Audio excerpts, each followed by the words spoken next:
Hai YouTubers, daur ulang adalah sebuah cara untuk menggunakan barang bekas agar dapat dipakai kembali dan menjadi barang bermanfaat yang mempunyai nilai hingga bisa diperjualbelikan lagi. Biasanya proses daur ulang ini dilakukan untuk menghasilkan barang yang mirip dengan barang aslinya dengan material yang sama, tanpa harus menggunakan bahan baku baru. Besi dan baja adalah jenis logam yang paling banyak didaur ulang di dunia. Kedua material ini termasuk salah satu yang termudah daur ulang, karena keduanya dapat dipisahkan dari sampah lainnya dengan magnet. Meskipun begitu, ada beberapa proses daur ulang di dunia ini yang membuat kita penasaran karena prosesnya tertutup atau jarang dipublikasikan. Dan berikut daftar proses daur ulang yang wajib kita lihat di dunia. Daur ulang pesawat. Salah satu proses daur ulang yang wajib kita lihat di dunia adalah daur ulang sebuah pesawat. Saat ini banyak sekali pesawat yang telah dipensiunkan karena sudah habis masa operasinya, tidak layak terbang dan akan ditempatkan di tempat penyimpanan akhir pesawat udara. Pada umumnya lokasi penyimpanan pesawat-pesawat ini terletak di daerah gurun pasir. Gurun pasir memang tempat ideal untuk menyimpan pesawat sehingga tidak mempengaruhi kondisinya. Dalam proses daur ulang, mesin pada pesawat menjadi komponen pertama yang harus diselamatkan. Hal ini karena mesin menjadi bagian paling bernilai di sebuah pesawat. Selain itu, harga mesin juga bisa mencapai 80% dari total harga pesawat itu sendiri. Setelah dibongkar, teknisi kemudian memeriksa dan memperbaiki mesin itu untuk dipasang ke pesawat lain. Tapi jika tidak mungkin diperbaiki, mesin ini pun dibongkar menjadi beberapa bagian suku cadang.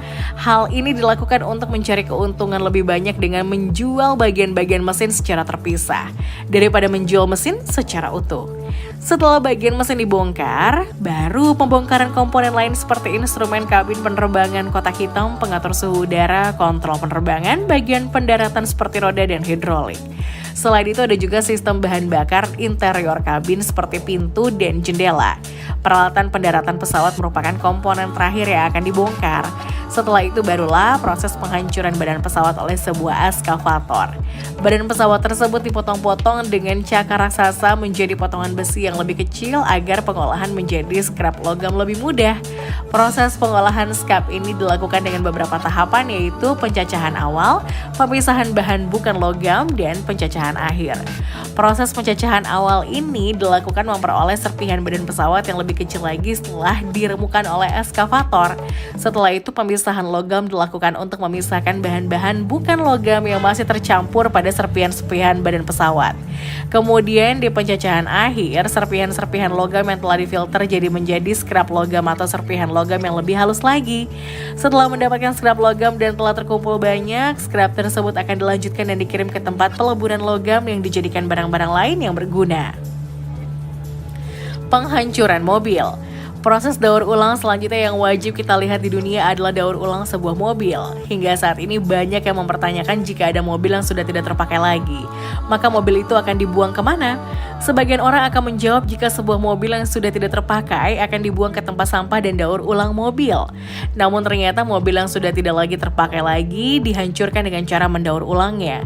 Ada satu proses sejumlah negara yang sering disebut dengan shredding, yakni proses untuk melumat kendaraan jadi halus dan kecil-kecil sebelum kemudian didaur ulang menjadi produk lain. Shredding machine ini menggunakan sebuah kendaraan ekstra besar di mana kendaraan tersebut dapat mengangkat mesin-mesin yang berukuran raksasa. Dari mesin tersebut ada semacam penggiling yang menggunakan kinerja hidrolik untuk berputar dan saling silang atau intertwine. Beberapa orang mengatakan kalau proses daur ulang mobil ini menjadi salah satu yang paling efektif. Diharapkan jika mobil yang masuk ke dalam mesin ini bisa keluar dengan lebih halus, karena untuk proses daur ulang biasanya logam-logam dari kendaraan harus berbentuk serpihan agar tidak menyulitkan rumah daur ulang untuk reproduksinya.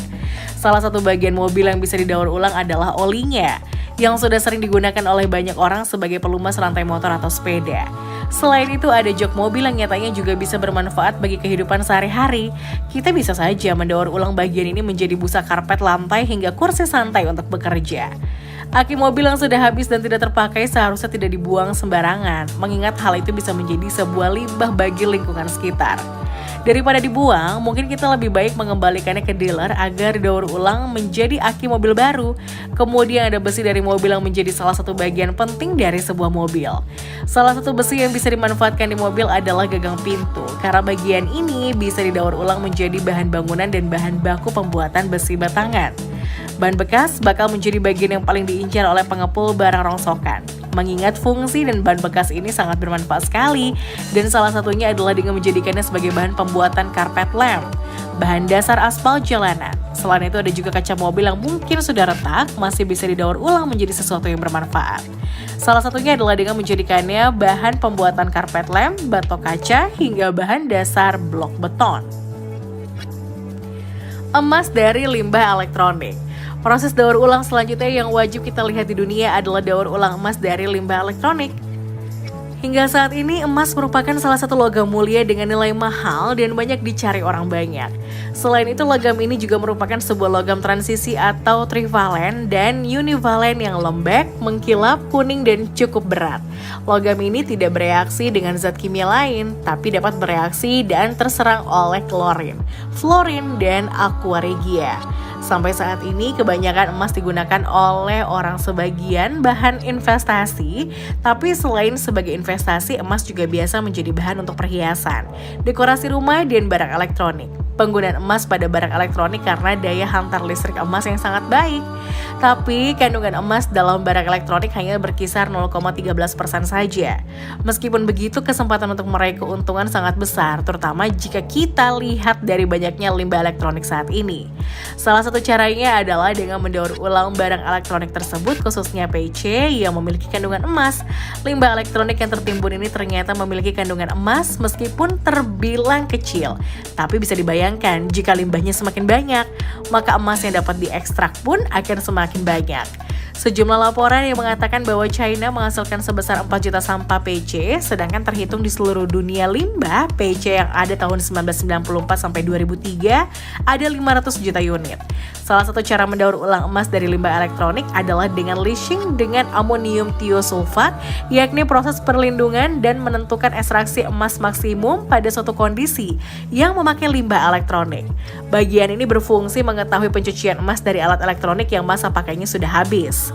Menggunakan tiosulfat, amonium, dan emas murni dapat terlepas dari larutan. Selanjutnya melakukan proses leaching dengan tiosulfat atau pencucian dengan tiosulfat. Nantinya emas akan terikat oleh larutan tiosulfat dan akan melalui proses pemisahan lebih lanjut agar mendapatkan emas murni.